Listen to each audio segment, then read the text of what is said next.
La crise du logement est réelle et profonde en France et elle se manifeste très concrètement dans le quotidien des Français qui ont de plus en plus de difficultés à faire face à leurs dépenses de logement.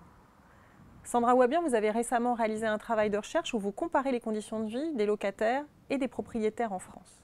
Alors on sait qu'en France, la majorité des Français rêvent de devenir propriétaires, mais concrètement, qui arrive à accéder à ce rêve? Alors ce qu'il faut savoir, c'est qu'il y a 20 ans, il y avait à peu près une personne sur deux qui était propriétaire. Aujourd'hui, on est à un taux de 60%, mais ce mouvement d'accession à la propriété, il ne s'est pas fait de manière homogène dans la population.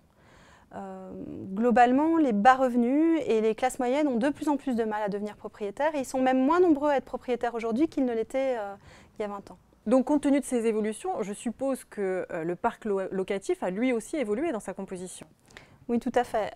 Comme tout le monde ne peut pas devenir propriétaire, finalement les bas revenus, les classes moyennes dont on parlait tout à l'heure, mais aussi les personnes qui vivent seules, les jeunes, se tournent de plus en plus vers le parc locatif. Puisque aujourd'hui, près de 6 acheteurs sur 10 sont des couples biactifs où les deux personnes travaillent et que c'est donc devenu un peu un prérequis incontournable pour réussir à acheter.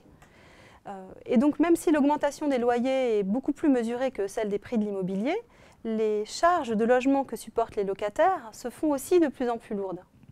Alors, est-ce que finalement, avec tout ça, ce n'est pas une nouvelle ligne de fracture sociale qui est en train de se dessiner en France? On peut vraiment parler de ligne de fracture sociale dans la mesure où l'augmentation des prix de l'immobilier n'a pas fait que des perdants.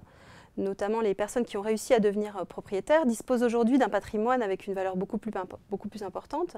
Et donc, en cas de coup dur ou au moment où ils voudront revendre leur logement, ils savent qu'ils vont bénéficier d'une plus-value conséquente. Donc le logement joue aujourd'hui vraiment un rôle de marqueur social qui est quasiment aussi important que celui du revenu. Et est-ce que toutes ces évolutions ne font pas aussi évoluer les attentes des Français en matière de logement? Alors le rêve de devenir un jour propriétaire est toujours aussi ancré dans l'opinion. Et plus les prix augmentent et plus on a envie de devenir propriétaire.